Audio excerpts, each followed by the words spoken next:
The member for Whitsundays. Thank you, Mr Deputy Speaker, and I'm pleased to contribute to the Workers' Compensation, Rehabilitation and Other Legislation Bill.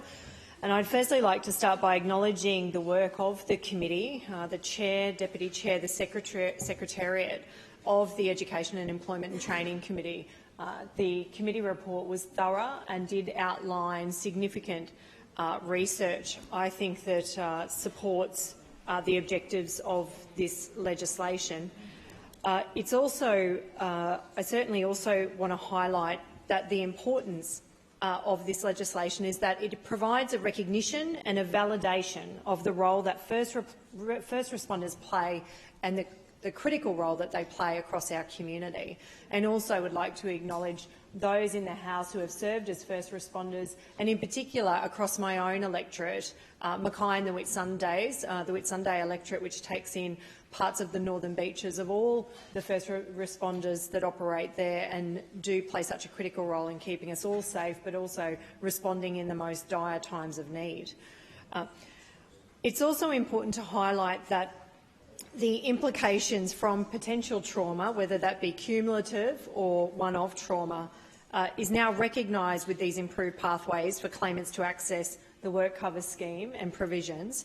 However, it is also just as critical to ensure that we continuously closely monitor the rollout of this legislation and how it is taken up across our state to ensure that those who most need the support that is underwritten by work cover in this regard receive that.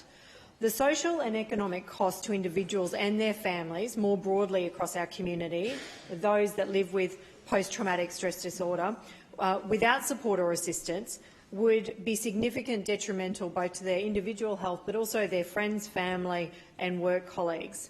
Statistics of accepted claims speaks for itself, which were outlined in the committee's report from public administration and safety sector, that highlighted the significant trend across the QPS, QFIS and also the Queensland Ambulance Service, as well as Queensland Health more broadly.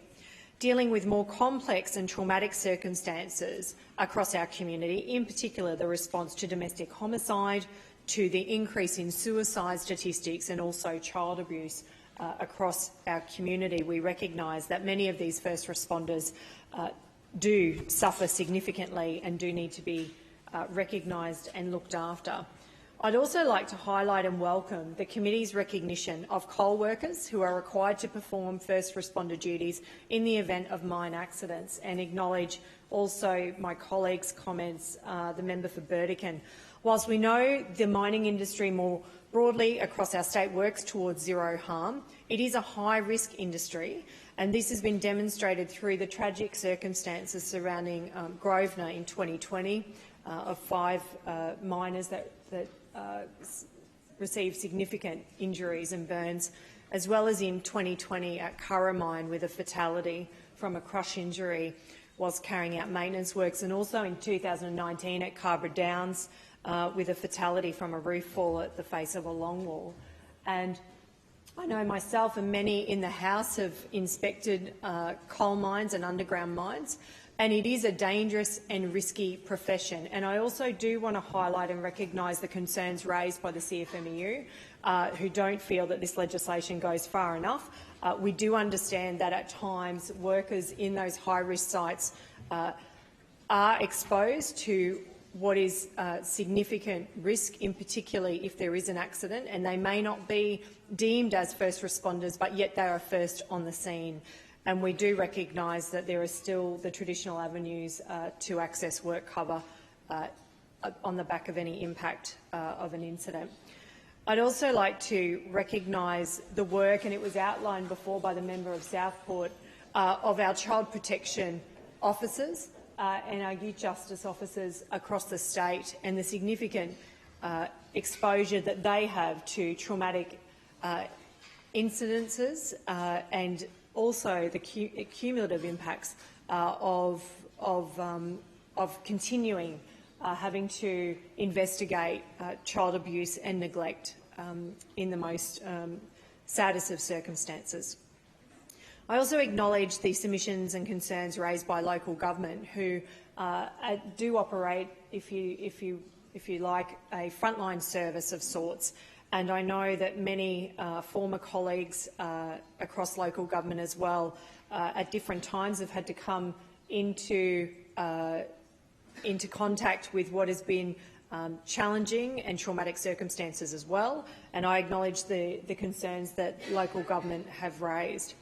I would like to highlight across my electorate, just last weekend we saw SAREX, which is the search and rescue operation and exercise that was carried out by Whitsunday Water Police in conjunction with the SES of Airlie Beach, the Queensland Ambulance Service at Cannonvale, the RACQ CQ Rescue Chopper, in partnership with the VMR Bowen, VMR Burdekin, VMR Whitsunday, VMR Mackay and also Midge Point. And I would like to seek clarification from the Minister in regards to the current Blue Water Review reforms and implementation plan in regards to VMR, and just to ascertain the definition of those volunteers that fall within VMR as to whether they are deemed as first responders and recognised under this as first responders. In my electorate, the VMR have played a critical role, and I turn the House's memory back in time to when we saw significant shark attacks across the Whitsundays, and it was the VMR volunteers in my seat of Whitsunday that were first on the scene, with CQ Rescue helping coordinate what was quite devastating scenes. And that was not just once, but several repeated events. And I certainly hope that that I'm seeking this clarification, that important volunteers across those services are recognised as well.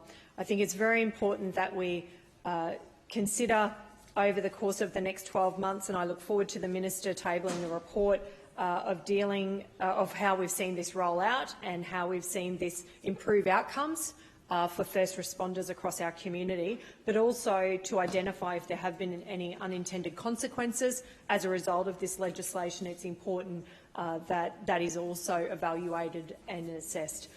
With that, I certainly support the recommendations in this legislation in the interest of first responders and our broader community. Thank you.